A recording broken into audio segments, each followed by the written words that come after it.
Hi guys, this is Frankie Torres for the Pixel Slayers. Today I am going to be refurbishing this old nasty 2005 Xbox 360 controller. I picked it up really cheap at my local Goodwill, and yeah, I thought I'd make a little fun project. So when you ask, what do you mean by refurbishing? Well, this is going to go into this. Basically, I'm going to take the outside, and with the exception of maybe a couple of items, I'm going to basically take the guts out of this thing and put them in to this new blue enclosure that I purchased online. And this enclosure was like $8 shipped, really cheap. The quality is pretty good. It's about the same as Microsoft's plastic. I suspect that the buttons are probably going to be a better quality than these replacement buttons that it came with. You can see the replacement buttons aren't quite the same color, so what I'm going to try to do is I'm going to try to keep the replacement buttons, the original Xbox button, maybe the start buttons, maybe the triggers, if they're not too bad off. Let's play with it. I'll show you how to open up your Xbox 360 controller, and we'll see what we can do. So first thing you're going to do is you're going to take this battery cover off. I don't even know where this battery cover came from. As you can see, it's pink, it's a replacement, and it's missing its button. So it just came completely off. Look at that. That's some garbage there. Okay, so first thing you're going to need is you're going to need one of these security bits. Basically, see if I can get a good shot of it. It's basically one of these bits with a hole in it, and it's just called a security bit.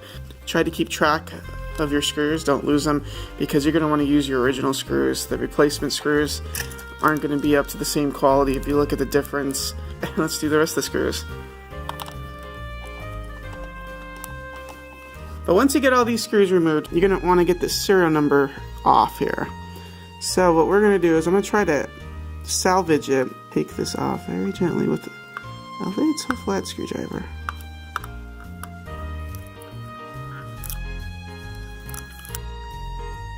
Okay, so once you take that sticker off,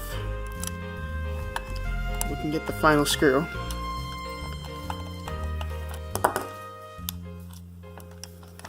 Now everything should just pop open. So you want to see something gross? Look in here.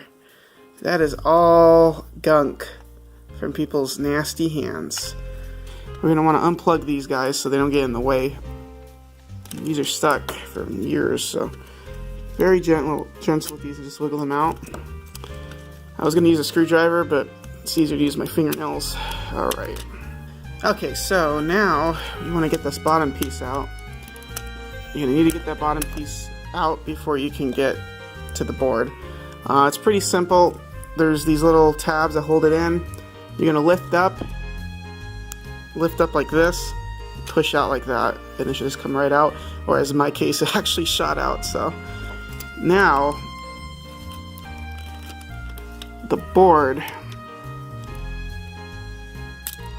Alright, so the reason why I'm going slow is because I want to be as gentle as possible. You don't want to be yanking.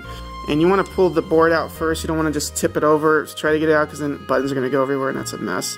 I do want to salvage most of these buttons. Not too sure which ones I'm going to be able to salvage. So obviously I'm going to salvage these pads because the replacement one did not come with new pads, but these are going to all need to be clean, so we're going to take these off. So first we're going to remove the 360 button, I guess you call it. I'll do these buttons first, so I'll come back to that. Okay, so now you're going to need a Phillips screwdriver to take this out. It lifts out, but under further inspection it looks like there's a Phillips screwdriver, two little Phillips screws in here, so we're just going to unscrew this. And there's two. I'm going to switch to this flat here. Put these both in here. There you go. Probably one of the more cumbersome D-pad assemblies I've seen. So here's the notoriously bad 360 D-pad. It's pretty bad. So I'm looking at the replacement one. I noticed the first thing I notice is it's bigger. Not by much, but it is slightly bigger, it looks like. As far as the assembly goes, you can see it's completely different the bottom piece of this assembly does not have the all the clamps and stuff. It's not so hardcore, I guess. But I think that's actually going to be a benefit. I think one of the reasons why the D-pad is so bad on here is because these clips. So I'm actually going to switch to this D-pad. Alright, so now we have the entire assembly taken apart. Get my Q-tips, my alcohol, and wet wipes. Wet wipes are the first place I start with. These I've explained many times in my multiple videos. These are like the best to clean any hardware because they're not too wet, so you don't have to worry about water getting in anything, and you don't have to spray anything on it, and these things are very sturdy and they really do clean and sanitize, and they don't have any like smell left over. It doesn't smell like, you know, Windex or something. So I just want to give these buttons a real good cleaning. These are the original buttons which we're going to try to reuse. So we're going to go ahead and clean these really good. And of course its base it came in.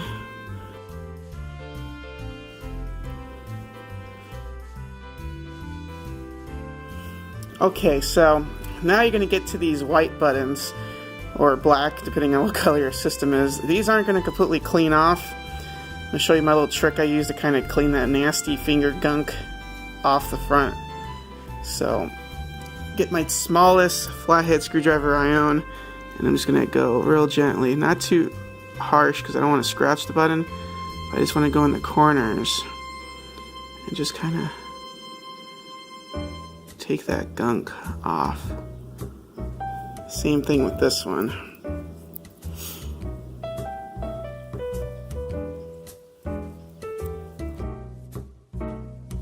Okay, so the next part are these triggers. Now, I'm not going to take these triggers off. It's kind of a hassle, and I really don't want to mess with the original assembly. But we want to be very careful when we clean these triggers, not to get too much wetness on the board itself. So this is going to be a little tricky. We're going to try to just use a little bit of wipe under our thumb. And let's just kind of clean what we can while we have a disassemble here. Just use your fingernail to kind of get in that groove. It's not as deep as the other buttons were. So next, we're going to clean these contacts. I have some pretty wet Q-tips here. Like I said, just dip these in a little bit of alcohol. 70% or higher is preferred. And we're just going to clean these contacts really good. This stuff dries pretty fast, so you don't have to worry. It's not going to damage anything. Not too much dirt there.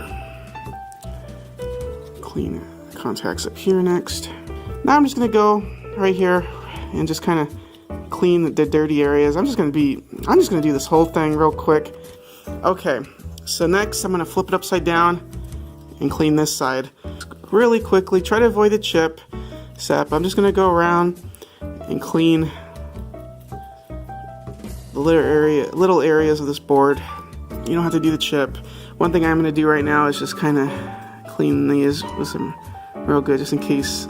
Yeah, some acid is in here. So at one point a battery did leak. When alcohol turns blue like that, when you get that chemical reaction, that means some acid. Where it was dried up acid right there. Luckily, one thing you want to keep a lookout when you're cleaning your board and you start seeing a lot of this, that means acid got to your board, which means you're going to have issues with your board, if not now, later, because it's going to eat these little contacts out. But luckily, I didn't have any on the board. And that's another good reason why it's kind of just good to kind of go over your board real quick. And now with a dry Q-tip, we're just going to kind of, alright, we're just going to, now we're going to pop these nasty guys off. They just pop right off. There's nothing really secure in them, so you just poof it off. Not poop, but poof it off. And we're just going to give these nice guys a cleaning as well with some alcohol. So I'm just going to clean these guys out. These guys are really dirty. Ugh, look at that. Yeah, we're going to need several dips in here. Just don't forget to kind of blow it out, let it dry out a little bit before you reassemble it. I'm just going to clean. And then 2 more switches, actually 3 more switches we want to clean her up on top here. I like to be a little liberal. These are notorious for kind of getting dirty and jamming with gunk, so I just be a little liberal with my application and I clean them out. So now we have a nice clean board. Okay, so now the board's all clean and dried. You can blow it out if you're being impatient, or you can just let it sit around to dry. It doesn't really matter. The first thing we're going to do is we're going to put our joystick caps on, our new ones. Hopefully they fit nice and flush.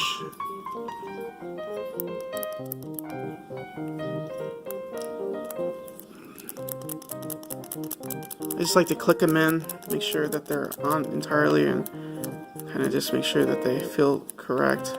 So the next part is going to be the button mapping, or that's what I call it, but what we're going to do first is we're going to put our new buttons in there. This is the original, this is a replacement. You can see the difference in build quality just by the amount of plastics they use, and it looks like they're cut the same. So let's see here. They'll fit. So we got A in there.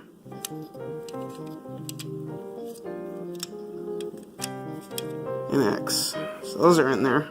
And we're going to put the replacement piece in here first. Kind of push it down.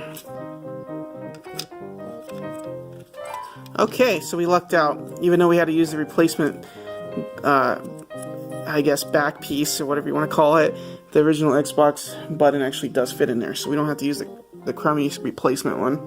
Next are the start buttons. Now, it came with their own little cheap blue ones, but I think the blue ones will get lost in the fray, so I'm going to use the white ones. Alright, so it looks like they're not going to fit, which means we're going to have to use the blue replacements. Oh well. Alright, now the D-pad assembly. I probably am not going to be able to use the original D-pad, and I don't think I want to in this case. I actually kind of have a feeling that the replacement D-pad is going to be superior anyways. So let's just see how this lines up, because this is a little confusing.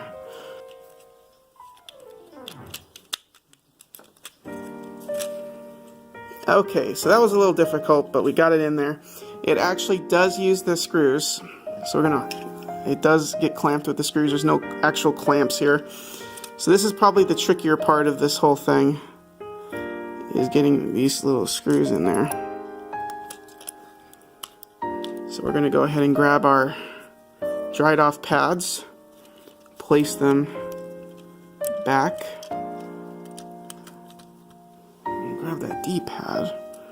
We're going to put that back, nice and dry D-pad, and they're clean. We're going to put that back there. We are going to grab our replacement blue bottom piece. You want to make sure these holes align over that.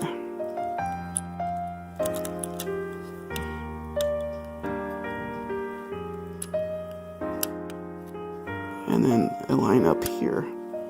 And then once that's aligned, it should be nice and smooth on the outside, which it is. So things aren't going as planned, which I kind of suspected might happen, but I was hoping it wouldn't. And the problem is this little piece that keeps falling out when you assemble it. So I thought about it for a bit, and I thought, how could I fix this real quick? I was going to use super glue, but super glue might actually destroy the flex that it needs to be able to press the button. So I was going to, and I'm going to try, is I'm going to put a little bit of just regular hot glue over this tab to keep it attached. And that should just keep it attached, but still give it the give it needs to press down on the button and hopefully keep it from falling out. So I'm going to go ahead and glue that, and I'll show you what I did when we come right back. Okay, so I put a dab of hot glue right here just to try to hopefully hold it in place. I'm using a flathead screwdriver to kind of just flatten out that hot glue. It dries very fast. I hope this works. Looks like that's going to work. You see the difference. See how the Microsoft piece right here is attached, and this part wasn't. And that's what's causing the issue with the give that you need to have on that part. So hopefully it's enough to essentially attach it from coming out, and I think that's what it's going to do. It looks like it's not bouncing out anymore. So I think that's gonna do it. Now we're gonna pop this on here. And grab the assembly. Okay, now I gotta lift this piece up. There it goes. This is a piece right here. Point at it. Has to lift above here, and basically the board itself is supposed to keep it attached. And now it's clicking just fine. Click, click, click. But yeah, it's basically just attaches to the board, or clicks onto the board to keep it from falling down. Let's make sure these guys are in there properly. Alright, now everything's in there. Now we'll slide this in. We'll make sure that these line up with these battery pieces. Line them in, they go over. Oh yeah, now you can get that satisfying click on the top. And it looks pretty good. At least I got the white trigger still. I didn't have to switch to the generic ones. Looks like everything's going to work perfectly now. So now we're just going to go ahead and screw it in. So you gotta leave it, you basically gotta use both your hands when you do this. We're gonna use the original screws with the security bit, and we're gonna go ahead and just start with, I like to start with the center. You start with the center, you're gonna have a better chance of getting it locked in sooner, so you don't have to keep holding it so tightly. I'm going slow because I don't want to strip anything, because this is plastic we're dealing with. You don't want to like go too fast and too hard and just end up stripping and have it all crooked and, you know, just ruin everything. So go slow when you put these pieces back. So now that middle piece is in there, I can go and do this middle piece. So I'm going to go ahead and just put this guy back in here.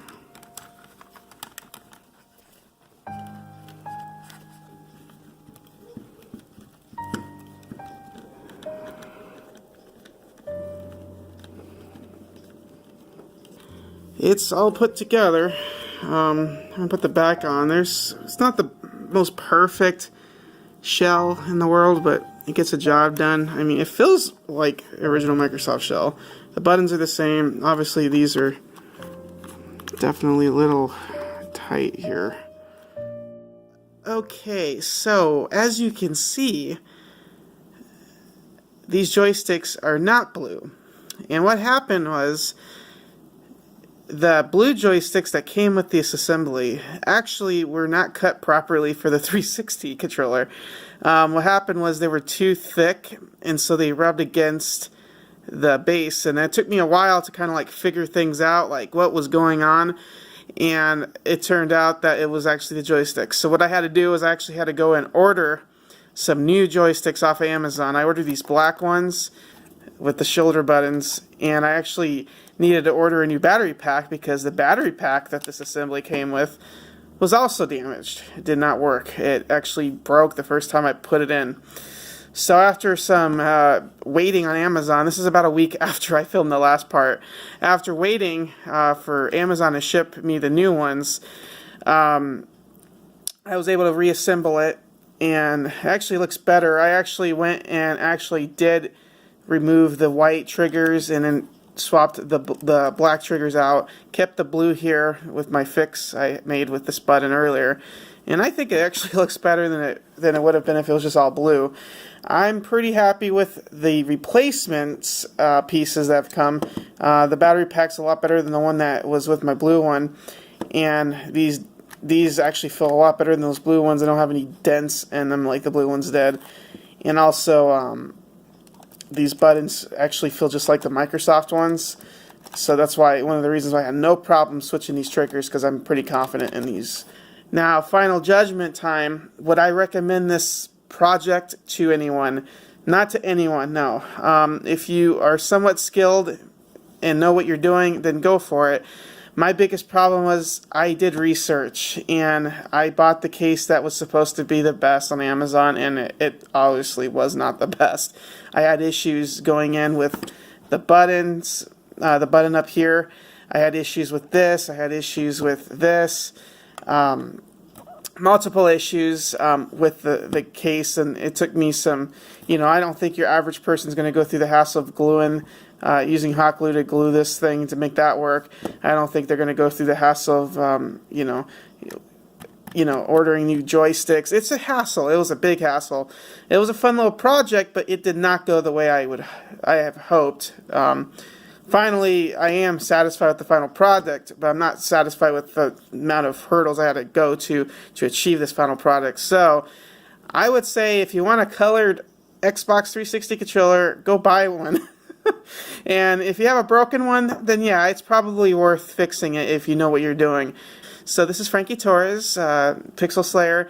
We have new content coming up all the time, and if you like this video, click that like button, and if you haven't already, click subscribe. You will get all the latest updates of our videos, and I hope you have a good day. Bye.